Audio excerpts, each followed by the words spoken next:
భారతదేశ చరిత్రలో క్రైస్తవులు దాడి చేసిన ఏదైనా ఒక సందర్భాన్ని చూపించండి. ఏదైనా 3-4 రోజుల్లోనే ఆగిపోతుందన్నారు కదా, నెల రోజులుగా క్రైస్తవులు అడుగుతున్నారు. ఎక్కడైనా ఒక బస్సు మీద రాయబడ్డదా? ఏమైనా ఉంటే ఒక ఫుటేజ్ చూపించండి. ఏ పెట్రోల్ బంక్ అయినా నిప్పు పెట్టారా చూపించండి. ఏ ఎమ్మెల్యేనైనా గెరవ చేశారా చూపించండి.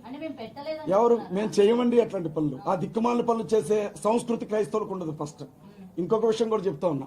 మహాసేన రాజేష్ కూడా అతని అభిమానులు ఇదే అన్నారు. ఏమన్నారంటే మత కల్లాలు జరగకుండా అడ్డుపడ్డా. అసలు మత కల్లాలు చేసేదే ఒకటి. ఫస్ట్ ఏ క్రైస్తవుడు చేశాడు, ఎక్కడ చేశాడు చూపిండి. ఒక ఉదాహరణ చూపిండి నాకు. లేచి వెళ్ళిపోతాను ఇక్కడి నుంచి. ఫలానా క్రైస్తవుడు ఎవరు? ఏది నిజాలమ్మా? ఏది నిజం? ఏది నిజం? వినండమ్మా, పోస్ట్ మార్టం రిపోర్ట్ వచ్చినప్పుడు పోస్ట్ మార్టం రిపోర్ట్ లో అసలు ఆయన కడుపులో మందే లేదు అని చెప్పారు. రాజేష్ మహాసేన ఎవరు ఆయన తాగిండు అని చెప్పడానికి? ఆయన చూశాడా? గ్లాసులో ఏమన్నా మందు పోసాడా?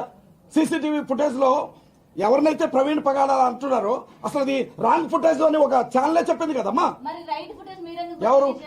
నేను పోలీస్ నన్ను ఐజించి తల్లి నన్ను ఐజించేయమా. నేను మాట్లాడుతున్నప్పుడు పోలీస్ ఆఫీసర్ గా ఎవరికి అమ్మ నేను ఒక విషయం చెప్తాను. అక్కడ చనిపోయిన వ్యక్తిని చూసాం. ఆ మనిషి ఏ స్థితిలో చనిపోయి పడిపోయి ఉన్నాడో చూసాం. మీరు దాదాపు 15 గంటల సీసీటీవీ ఫుటేజ్ తీశారన్నారు కదా. మిమ్మల్నే ప్రశ్న అడుగుతున్నాను.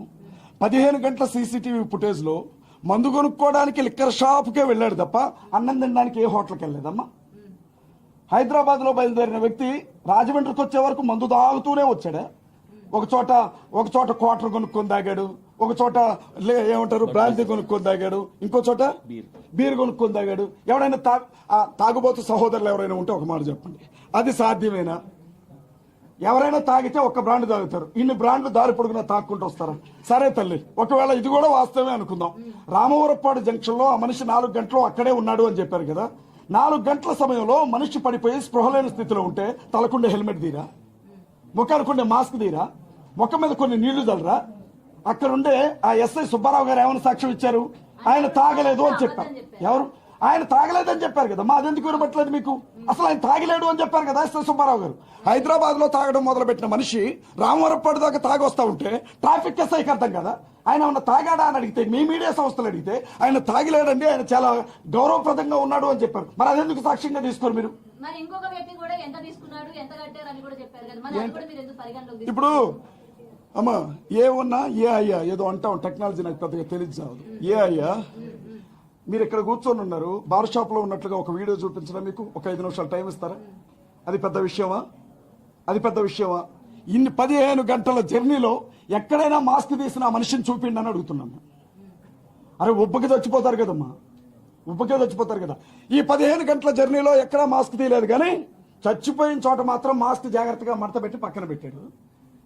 బండి మీద ఉన్నటువంటి వ్యక్తి ముందు కింద పడితే బండి బాలకృష్ణ రేంజ్ లో లేచి మీద పడ్డదట. అబ్బా, చెప్పేవాడు షేక్స్పియర్ అయితే వినేవాడు ఎర్రి పుష్పం అని. బండి బాలకృష్ణ లెవెల్లో లేచి మీద పడ్డదట. కళ్ళజోడు ఆడ బయలుపోద్దు, నేను చచ్చిపోతే చచ్చిపోయాను కానీ కళ్ళజోడు బయలుపోవద్దని ఇక్కడ ఉండే కళ్ళజోడు తీసి పక్కన పెట్టి చచ్చిపోయాడు పాప కదమ్మా. మేము నమ్మాలి, అందుకే నమ్ముతున్నాం కదా తల్లి.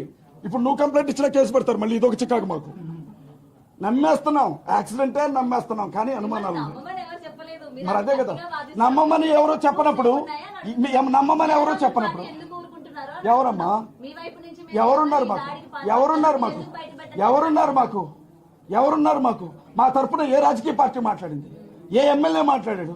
మా తరపున ఏ పార్టీ అధికార ప్రతినిధి మాట్లాడాడు? మా తరపున ఎవరు మాట్లాడారు చెప్పండి? ఒక్క కేఏ పాల్ గారు మాట్లాడాడు. ఆయన ఎలా చిత్రీకరించారో ప్రజలందరికీ తెలుసు. హర్ష కుమార్ గారు మాట్లాడితే ఆయన అరెస్ట్ చేసి జైలుకి బయటికి తీసుకుపోయి ఇంటికి గుడ్డలను జింపి తీసుకొచ్చారు ఇంటికి. నిజమేనా కాదా? ఆ కొద్దో గొప్ప అనుమానం ఉంది అని మాట్లాడుతుంటే నాకు చేసిన సన్మానం కూడా చూశారు.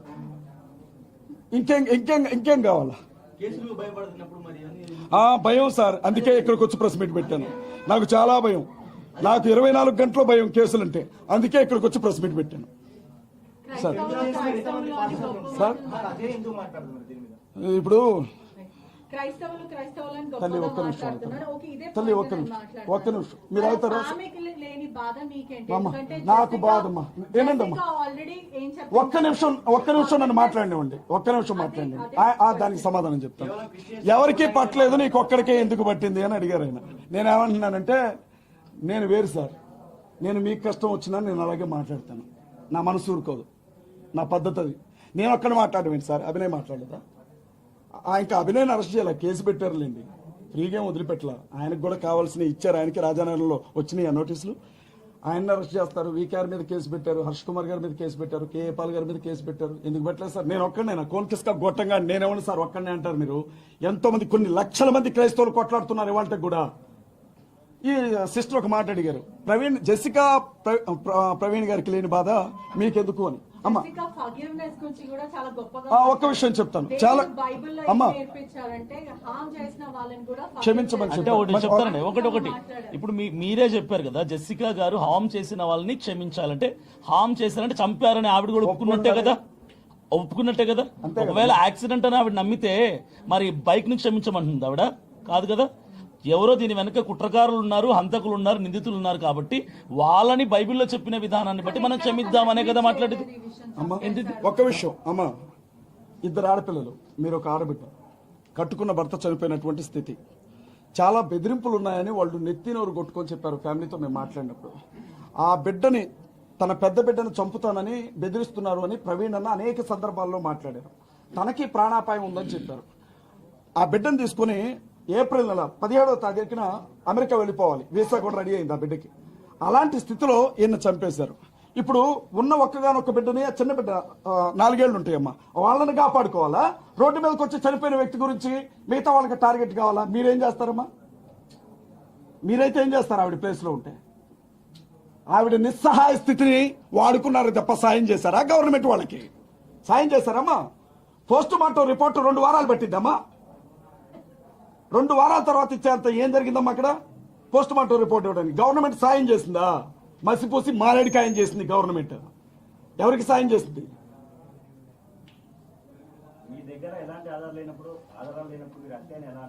నేను అత్యం చెప్పలా, మేము అనుమానాలు ఉన్నాయని చెప్తున్నాం.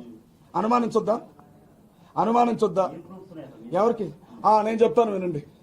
యాక్సిడెంట్ లో మనిషి చనిపోయిన చోట యాక్సిడెంట్ అని అంటున్నారు కదా, ఆ మనిషి చనిపోయిన చోట ఆయన మీద బండి అలాగే పడుకొని ఉంది, పడుకోబెట్టారు. ఒక యాక్సిడెంట్ అట్లా జరగడం మేము ఎప్పుడు చూడాలి, అది మా అనుమానం అండి. మీకు రాలేదా? రోడ్డు మీద నుంచి ఒక బండి కింద పడితే మనిషి ఒక్కెళ్ళి పడతాడు, బండి ఒక్కెళ్ళి పడతాడు, కానీ బండిని మీద పడుకోబెట్టుకుంటారా? అది జరిగే పనేనా? అనుమానం వచ్చింది సార్. మరి మీకెందుకు రాలేదు నాకు తెలియదు, నాకైతే వచ్చింది చూసినప్పుడు. రెండో విషయం చెప్తున్నాను వినండి. ఆ మనిషి చనిపోయినటువంటి స్థలం దగ్గర 2 కర్రలు, రక్తం అంటినటువంటి 2 కర్రలు పడిపోయి ఉన్నాయి. వాటిని దాదాపు 24 గంటల వరకు కలెక్ట్ చేసుకోవాలి. ఏదైనా సరే ఒక కీలకమైనటువంటి ఇన్సిడెంట్ జరిగినప్పుడు పంచనామా జరిపిస్తారా లేదా? మనిషి ఈ రోజు రాత్రిపూట చచ్చిపోతే రేపు రాత్రి వరకు కనీసం ఆ స్థలానికి ఒక రిబ్బన్ కూడా కట్టల. సాక్ష్యాలు ఏమైపోవాలండి? మాకు అనుమానం ఉంది సార్. అంత పెద్ద ఆ హెల్మెట్ గురించి మీకు నేను బండి తోలను, పెద్దగా జావా హెల్మెట్ అంటారట, బస్ కింద పడ్డా పగలదంట. అది మాకెవరి మీద అనుమానం లేదు సార్. అది హత్య అన్న అనుమానం ఉంది. మీ మీద ఉందని నేను చెప్పలా, నా మీద ఉందని నేను చెప్పలా. అది హత్యలా కనపడుతుంది అని చెప్పాం. అంటే ఏమనాలి పోలీసులు? మీకు అనుమానాలు ఉన్నాయి, మేము ఇన్వెస్టిగేషన్ చేస్తాం, అది ఎంత నిజమో ఎంత అబద్ధమో చెప్తాం అన్నారు, కానీ ఆధారాలు పట్టరా అంటారా? మరి నన్ను కూర్చోబెట్టండి సార్. ఒక్కరోజు ముఖ్యమంత్రి అర్జున్ కూర్చోబెట్టినట్టు ఒక్కరోజు ఐజీ స్థానంలో నన్ను కూర్చోబెట్టండి, నేను పట్టుకొస్తా ఆధారాలు.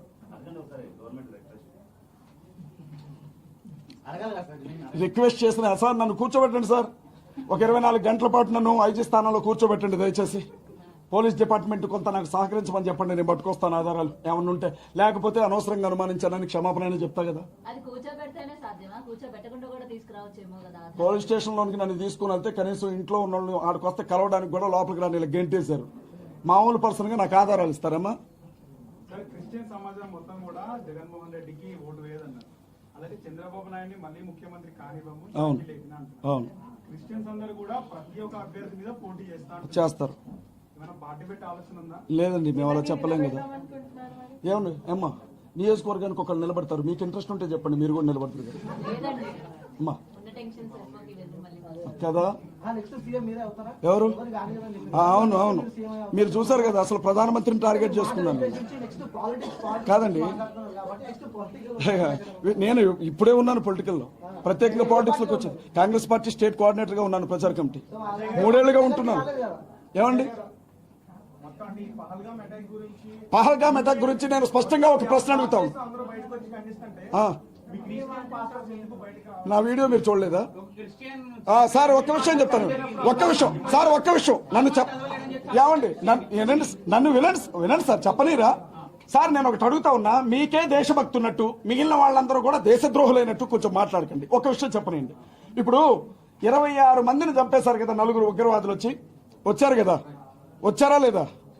ఆ 9 అసలు భారతదేశంలోనికి రానిచ్చింది ఎవడు సార్? ఎట్టొచ్చారు వాళ్ళు భారతదేశంలోనికి? ఎవరు తీసుకొచ్చారో వాళ్ళకి సపోర్ట్ చేస్తుంది ఎవరు? భద్రతా వ్యవస్థ ఏం చేస్తుంది సార్? నిఘా వ్యవస్థ ఏం చేస్తుంది? కేంద్ర హోంమంత్రి ఏం చేస్తున్నారు? నన్ను అడుగుతారేంటి సార్? వాళ్ళని అడగండి. పెహల్గావ్ మీదకి వెళ్దామా? అక్కడ జరిగినటువంటి ఆ పరిస్థితిని బట్టి పాకిస్తాన్ మీద యుద్ధం అంటున్నారు. నలుగురిని ఎక్కడో కొండల్లో కూర్చొని ఉన్నారని తెల్లారే పట్టుకొచ్చారా లేదా? మరి వాళ్ళు లోపలికి వచ్చేటప్పుడు మీ సీసీ కెమెరాలు లేకపోతే మీ అవి ఏమంటారు అవి డ్రోన్లన్నీ ఏం చేశారు సార్? ఎక్కడ తాగి పడుకున్నాయా నాలాగా? మరి కేసు అవుతుంది. Correct sir. అంటున్నారు కరెక్టే. సార్ చనిపోయింది కదా. ఇక అది నాకు తప్పలేదు సార్. ఒక్కసారి సార్ చెప్పండి. మై క్వశ్చన్ చెప్పండి. ఇప్పుడు సుశీల్ అనే క్రిస్టియన్ ని కల్మా చదవలేదని చెప్పి సూసైడ్ చంపేశారు సార్. ఉగ్రవాదానికి మతం ఏంటి సార్ అంటున్నా. మీకు విషయం చెప్తాను నేను, అతనితోనే చంపాడు కదా సార్. వినండి సార్. వాడు మూర్ఖుడు సార్, వాడు మూర్ఖుడు. మతం పేరు చెప్పి చంపిన వాడు ఉన్మాది. ఎవడైతే మతం పేరుతో ఎదుటి మతాల వాళ్ళని చంపుతున్నాడో వాడు క్రైస్తవుడైనా ఉన్మాదే, వాడు హిందువైనా ఉన్మాదే, వాడు ముస్లిం అయినా ఉన్మాదే. మీరు ఉగ్రవాదాన్ని ఒక మతానికి ఎలా అంటగడతారు? ఎవరు? అంతే సార్. ఇప్పుడు ఎంజీబీఎస్ బస్ స్టాండ్ దగ్గర అర్జెంట్ గా సెక్యూరిటీ పెట్టమనండి. ఎందుకంటే ఈ లైవ్ చూసిన తర్వాత క్రైస్తవులందరూ వెళ్ళి పడిపోతారు. అక్కడ న్యాయం కోసం అరుస్తుంటే రెచ్చగొడుతున్నట్లు కనపడుతుందా మీకు? ఏది అంటే మీరేమంటారు? బతికినంతకాలం వాళ్ళ కాళ్ళు నొక్కమంటారా? ఎవరు మరి నిలబెడతారంటే మీకెందుకు కోపం వస్తుంది? మిమ్మల్ని నిలబడమన్నావా? ఎవరు? క్రిస్టియన్స్ రెచ్చగొట్టం కాదు, మా ఆత్మగౌరవం గురించి మాట్లాడుతున్నాం. మా ఆత్మగౌరవం గురించి మాట్లాడుతున్నాం. ఖచ్చితంగా చెప్తాం సార్. మా పార్టీతోనే పని ఉంది మాకు. ఒక్క పార్టీ మాట్లాడలేదు మా వాడికి న్యాయం జరిగినప్పుడు. పార్టీతో మీకే పని అంటారు సార్? ఎవరు? క్రైస్తవులు మొత్తం కూడా ఇవాళ క్రిస్టియన్కి ఏం జరిగినా అది ఫ్యామిలీగానే ఉంటుంది. మీకేం జరిగినా వస్తాం మేము సార్. రేపొద్దున మిమ్మల్ని ఎవరో చంపుతారు సార్. పలానా ఆడపిల్లతో అక్రమ సంబంధం ఉంది అందుకే చచ్చిపోయాడు అని చెప్తారు. మీ ఫ్యామిలీ వదులుతారే? మేము వస్తాం ఖచ్చితంగా. మేము వస్తాం సార్ ఖచ్చితంగా. ఒకవేళ ఆ కేసుని ఒక అమ్మాయి దగ్గరికి వెళ్ళి చచ్చాడు అని మూసినా మేము వస్తాం మాట్లాడడానికి. రెచ్చగొట్టం ఇది. డిఫరెన్స్ ఏమైనా ఉంటే చెప్పండి నాకు, కొంచెం అర్థమయ్యే చెప్తాను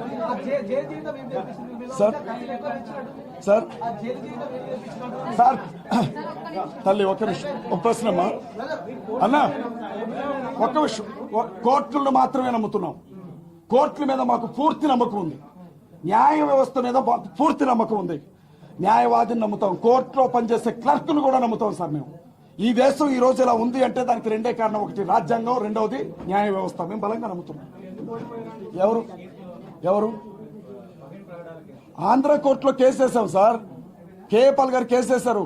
ఆగస్టు నెలలో మళ్ళీ దానికి సంబంధించిన హీరింగ్ ఉంది. ఓడిపోయారని మీరు ఎలా చెప్తారు?